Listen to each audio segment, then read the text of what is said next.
Britannia કંપનીમાં છેલ્લા 6 દિવસથી તમારી ધરણા અને હડતાલ હતી, ત્યારે અમે સોશિયલ મીડિયાના માધ્યમથી અને ઘણા તમારામાંથી સાથીઓના પણ ફોન આવતા હતા. વિધાનસભાનો સત્ર, બજેટ સત્ર ચાલુ હોય અને ત્યાં પણ દળના નેતા તરીકે હાજરી અમારી જરૂરી હોય, એટલે અમે એ 5 દિવસ દરમિયાન તમારી વચ્ચે આવી નથી શક્યા. ગઈકાલે અમારું બજેટ સત્ર પૂરું થયું અને આજે તમારી વચ્ચે અમે આવ્યા છે. ત્યારે એટલો વિશ્વાસ અમે તમામ આગળ મંચસ્થ ઉપસ્થિત આગેવાનો તરફથી તમામ વતી હું તમને કામદારોને એટલો વિશ્વાસ આપું છું કે તમને ન્યાય અપાવ્યા વગર અમે ક્યારે પાછી પાની અહીંથી કરવાના.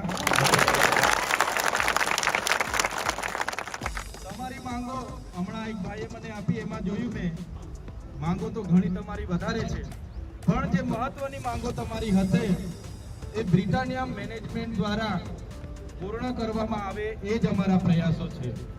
અમે કોઈ અહીંયા વાતાવરણ બગડવા, કાયદો વ્યવસ્થા હાથમાં લેવા નથી આવ્યા, પણ આ જીઆઈડીસીઓ જ્યારે આ વિસ્તારોમાં આવી ત્યારે એમને આ ઉદ્યોગ કાયદા અંતર્ગત અહીંયા મોટા મોટા પ્લોટો એમને ફાળવીને આપ્યા છે.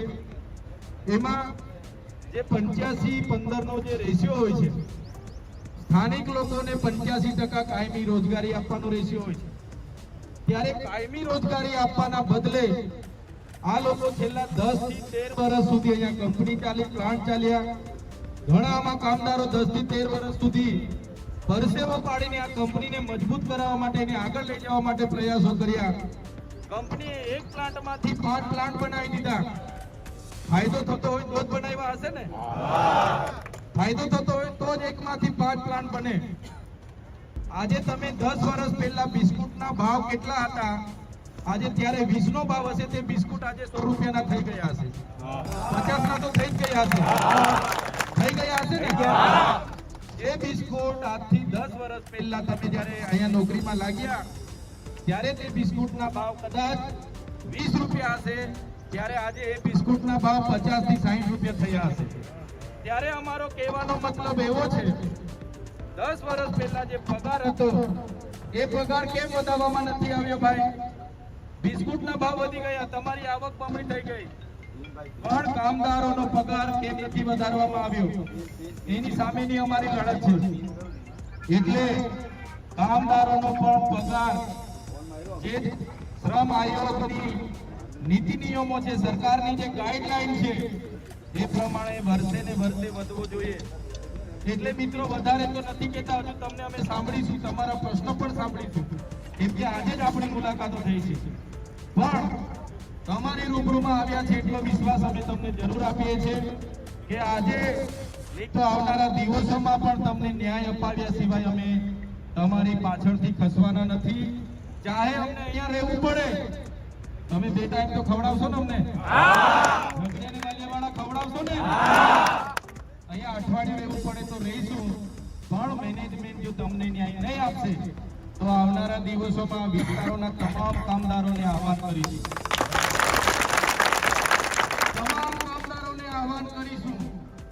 અને અહીંયા જે પણ પરિસ્થિતિ થાય, કાયદો વ્યવસ્થા બગડે, એની જવાબદારી આ કંપની અને મેનેજમેન્ટની રહેશે. આજે પહેલો દિવસ છે એટલે શાંતિથી રજૂઆત કરીશું.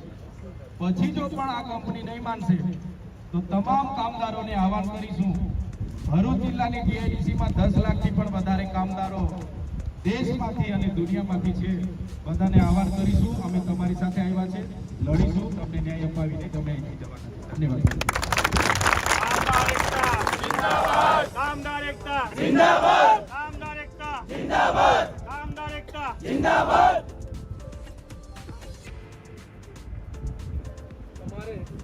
તમારે જે કઈ માંગો હોય એક એક કરીને બોલો. આ બ્રિટાનિયા કંપની છેલ્લા 15 વર્ષથી અહીંયા ચાલે છે. અહીંયા સ્થાનિક એમ્પ્લોય જે પણ લોકો કામ કરે છે તેમની સાથે અન્યાય થવાની રજૂઆત અમારી સમક્ષ આવી છે. છેલ્લા 6 દિવસથી 311 કામદારો ગેટ પર ધરણા ધરીને બેઠા છે. એમની માંગ છે કે શરૂઆતમાં જ્યારે લાગ્યા હતા એ પગાર બેચ વધારવામાં નથી આવ્યો, ત્યારે કંપનીને આટલો બધો ફાયદો થયો છે. એક પ્લાન્ટમાંથી બીજા 4 પ્લાન્ટ, ટોટલ 5 પ્લાન્ટ કરીને નાખ્યા. જે બિસ્કિટના 15 વર્ષ પહેલા ભાવ 20 રૂપિયાનો હતો એનો ભાવ આજે 50 રૂપિયાથી વધીને ઉપર જતો રહ્યો છે. તો એમ્પ્લોયનો ભાવ બી વધારો કરવામાં આવે એ અમારી માંગણી છે. અને જે પણ અમારી બહેનો સાથે અને અમારા ભાઈઓ સાથે બહારના જે લોકો આવીને ઊંચી પોસ્ટ પર બેહીને જે અમારા લોકો સાથે અત્યાચારો કરે છે એ અમે ચલાવવાના નથી. અમારા વિસ્તારોમાં અમારા લોકોએ જમીનો એટલા માટે આપી છે કે લોકોને રોજગારી મળે. હવે બહારના લોકો આવીને પોતાની મનમાની ચલાવે, અત્યાચાર કરે, એ ક્યાં સુધી ચલાવવાનું? એટલે અમે અહીંયા આવ્યા છે. અમારો એક જ મકસદ છે, આ કામદારોને ન્યાય મળવો જોઈએ અને ન્યાય મળશે તો જ અમે અહીંથી બહાર જવાના છે. અમે ગેટ પર ઊભા છે, મેનેજમેન્ટને અમે બોલાવીએ છીએ, જોઈએ છે હવે મેનેજમેન્ટમાં કોણ આવે છે, એનો કોન્ટ્રાક્ટ, એનો HR મેનેજર આવે, એની સાથે વાત પાકી કરીને લખાણ કરીને પછી અમે અહીંથી જવાના છે. બહેનોએ અમને રજૂઆત કરી, બહેનોનું અંદર બિલકુલ શોષણ થાય છે. 700 થી 800 બહેનો અંદર કામ કરે છે. બહેનોની અંદર શોષણની અંદર એવું છે કે 7 બહેનો વચ્ચે એક ટોકન આપે. એ ટોકનની અંદર વોશરૂમથી લઈ ખાવાના અને ચા નાસ્તાનો આખો વ્યવહાર કરવાનો. હવે બહેનોને, આપણી બહેનોએ એ લોકોને વોશરૂમ જવું હોય ને તો એ લોકોને પૂછીને જવાનું. છતાં બીજી વસ્તુ, બહેનો ગામડા આપણા વિસ્તારમાંથી ટ્રાઇબલમાંથી આવે છે ચૈતરભાઈ. બહેનોને અંદર ઇકોની અંદર 20 બહેનો ભરીને લાવે છે. જાણે ઘેટા બેકડા ભરી લાવતા હોય. જેટલી બહેનો ચૈતરભાઈ અમને રજૂઆત કરી છે ને એ બધી બહેનોને આ લોકોએ બંધ કરાવી દીધી છે. મંડાળા બાજુની બહેનો હમણાં જ આ લોકોએ કીધું કે બહેનોનું બી આ લોકો અનહદપણે શોષણ કરે છે. કોઈ બી બેન બોલવા જાય એટલે પંચિંગ બંધ કરાવવાનું, કોન્ટ્રાક્ટર ધમકી આપે. ને સીધી વસ્તુ તમને કહું, એક આદિવાસી કોન્ટ્રાક્ટર આદિવાસીઓનો જીવ લઈ રહેલો છે અંદર.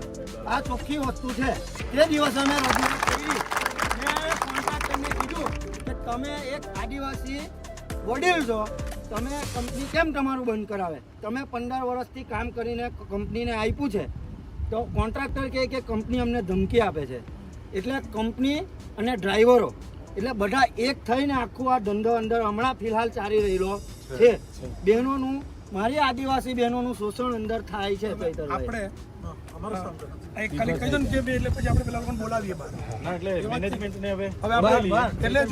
જે મૂળ વાત છે ને સાહેબ, બેઝિક વાળી ખાલી કરી દો તમે એટલે વાત પતે. એટલે 2 લીડરો રહેજો અમારી સાથે, બોલાવીએ છે. જે પોલીસ ઓથોરિટી હોય, હાલો આ લોકો કહી દઈએ ભાઈ, બોલાવો. આમની વાત સાંભળો, પછી બોલાવી આપણે નહીં, આમની વાત સાંભળો. તમે પછી જઈએ અંદર. મારું નામ ચૌધરી શાંતિલાલ રમેશભાઈ છે. છેલ્લા હું 11 વર્ષથી બ્રિટાનિયા એમ્પ્લોય તરીકે બ્રિટાનિયામાં કામ કરું છું. શરૂઆતમાં જ્યારે જોઈનિંગ કર્યું હતું અમે 2015માં, ત્યારે અમારી સેલેરી ખાલી 8,000 રૂપિયા હતી બેઝિક. અને આજે નોકરીના સમયગાળો અમારો 12 વર્ષનો થઈ ગયો છે. તો 12 વર્ષના સમયગાળા દરમિયાન પણ અમારું બેઝિક આજે 11,758 રૂપિયા છે. અને અમારું સેલેરી બને છે 12,300ની આજુબાજુ. 12 વર્ષના નોકરીના સમયગાળામાં 12,000 રૂપિયા સેલેરી છે. આજે 12,000 સેલેરીમાં કોઈનું ઘર ચાલતું નથી. અમે મેનેજમેન્ટને રજૂઆત કરી છે પગાર માટે, લેખિતમાં પણ આપ્યું છે, લેબર કમિશનરમાં પણ જાણ કરી છે અને ભૂપેન્દ્ર પટેલ CM સાહેબને પણ એક નોટિસ આપી છે અમે કે અમારી જોડે શોષણ થાય છે. જે પણ અત્યાર સુધી અમારા હિત માટે જે પણ ભાઈઓ બોલતા હતા એમને મેનેજમેન્ટે ટાર્ગેટ કરીને એકને કરીને કાઢી જ મૂક્યા છે. આ તો અમારા અત્યારે જે પણ અમારા કામદારો છે એમનું સંગઠન છે. તો આજે અમે એમના સંગઠન થકી એક અવાજ બનીને અવાજ ઉઠાવી શકીએ છીએ. બાકી કોઈની તાકાત નહીં હતી અહીંયા કે મેનેજમેન્ટ સામે અવાજ કરી શકે. અમારે ખાલી હાલમાં 2 જ મુદ્દા પર ફોકસ છે સાહેબ, કે અમારું બેઝિક વધે અને અમારું એક જે મેડિકલ છે, મેડિકલ આ લોકોએ અમને 2 લાખ રૂપિયાનું આપ્યું છે. એમાં ફક્ત ને ફક્ત અમારો કામદાર કર્મચારી છે અને એના ફેમિલીમાં એમના મિસિસ અને 2 બાળકો જ છે. અમારી એવી માંગ છે કે અમારું ફૂલ ફેમિલી હોવું જોઈએ. એમાં મુખ્ય 2 માંગો છે. બે માંગોની વાત કરીએ આપણે. તમે ઓપરેટર છો, ટેકનિશિયન છો કે એમ્પ્લોય છો? હું એમ્પ્લોય છું, ઓપરેટર છું. 11 વર્ષથી. 11 વર્ષથી. અમે બી મન બનાવીને જ આવ્યા છે. અહીંયા અઠવાડિયું રહેવું પડે તો રહીશું, બરાબર ને? હા. અહીંયા તપેલા નાખીને અહીંયા જ જમવાનું બનાવીને રાતે ખાઈને સુઈ જવું, પણ ન્યાય વગર જવાનું નહીં. એટલે પેલા કંપની વાળા, આજુબાજુ વાળાને બી કહી દો, એ ગોદરેજ વાળા હોય, પેપ્સી વાળા હોય, કોલર વાળા હોય, કે ભાઈ આજે બ્રિટાનિયા વાળાનો સમર્થનમાં આવો, કાલે તમારું કંઈ પડશે તે દિવસે અમે બધા આવીશું. અમે લોકો તમને મળવા આવ્યા. આપણે સાહેબને રજૂઆત કરી, એમનું વિધાનસભાનું સત્ર છોડીને એટલે તબિયત એમની ખરાબ છે છતાં પણ આપણે કીધું કે સાહેબ તમારે આ બધા આપણા ગામના આજુબાજુના લોકો માટે આવવું પડે એટલે તરત એમણે કીધું કે શનિવારે આપણે 11 વાગે આવીશું. મેનેજમેન્ટ તમારી સાથે વાત નહીં કરતું, ગમે એટલા બધાએ મહેનત કરી, એમના અવાજથી આપણને બોલાવ્યા, રજૂઆત કરી. તમારી જે 2 માંગણી છે હમણાં આપણે 2 જ મુદ્દા પર એમની સાથે ચર્ચા કરી છે. એક તમારો પગાર વધારો અને બીજું આપણું મેડિક્લેમ જે તમને 2 જણાને મળે ને 2 બાળકોને મળે, તમારા માતા પિતાને બી મળે, એ રજૂઆત કરીને તમારો બેઝિક પગાર. પણ એવું છે કે આજે શનિવાર, કાલે રવિવાર રજા ને સોમવારે રજા. હવે સાહેબ પહેલો દિવસ છે એટલે આપણે એમને સમય તો આપવો પડે એક તરફી, કેમ કે તમારે અમે જતા રહીશું, તમારે તો એમની હાથે જ રહેવાનું છે. એટલે થોડુંક આપણે મર્યાદા જાળવીને એમણે એવું કીધું છે કે મંગળવાર સુધી અમને સમય આપો, મંગળવારે તમને પોઝિટિવ જવાબ અમે પગાર વધારો, ક્લેમ, મેડિક્લેમ જે કંઈ પણ આપણી સમસ્યા છે એ બધી જ સમસ્યાનું નિરાકરણ એ લોકો લાવશે. એટલે આપણે પછી એમની સાહેબે વાત સાંભળી ને આપણે બહાર આવ્યા છે. પણ મને વિશ્વાસ છે પૂરેપૂરો કે ધારાસભ્ય બી આવ્યા, આપણા બધાનો અવાજ સાંભળીને સંસદ સભ્ય બી આવી ગયા, લોક આગેવાન બી આવી ગયા, બધી જ પાર્ટીના લોકો આવ્યા. એટલે તમારું નિરાકરણ ચોક્કસ આવશે. મંગળવાર સુધી તમારે તમારી રીતે શાંતિપૂર્વક જે રીતે તમે હતા એ રીતે તમે રહેજો. તમને એવું નથી કે તમે ઘરે જતા હોય, તમે રહો. મંગળવારે નિરાકરણ નહીં આવે તો બુધવારથી પાછા અમે બધા જ સામાન લઈને જ આ બગીચામાં આપણે રહીશું જ્યાં સુધી તમારું નિરાકરણ. હવે તો સમજો ધારાસભ્ય તો આવશે જ, સંસદ સભ્ય બી આવશે, અમે તો બધા છે જ. એટલે આપણે બધા ભેગા મળી ને તમારો બેઝિક પગારનું નિરાકરણ. પણ એવું બી નહીં, જો આપણે બધું પરિવાર છે કે એક જ વાત નહીં પકડી રખાય કે નહીં આટલા જ બધો રસ્તો કાઢી પાછા આવતા વર્ષ ભૂલ તો તમે 10 વર્ષ સુધી બોલવા ના. એટલે હવે આપણે દર વર્ષે સરકારી ધારા ધોરણ પ્રમાણે વધારતા જવા. પણ અમારો પગારમાં જો અમે કંપની કામની આવે આપણે ભૂખા મરવાના જ નથી. કંપની ક્યાં હતી 10 વર્ષ પહેલે? તો પછી આપણે કંઈ ફરક નહીં પડે, એમને એવું ક્યાં કોઈ ફરક નહીં પડે. પણ આપણે 2 વસ્તુ ચાલે એવું. એટલે 4 દિવસનો ટાઈમ આપ્યો છે, જવાબદારી લીધી છે, એટલે એ રીતે બધા શાંતિપૂર્વક તમે તમારી લડાઈ ચાલુ રાખજો. તમે બધા જ આવ્યા, અમને બોલાવ્યા, એટલે આપ સૌનો પણ આભાર. પોલીસ પ્રશાસને આપણને ખૂબ મદદ કરી, એમનો પણ આભાર. અને મેનેજમેન્ટે રજૂઆત કરી છે કે મંગળવાર સુધી લાવશે, બુધવાર, બરાબર.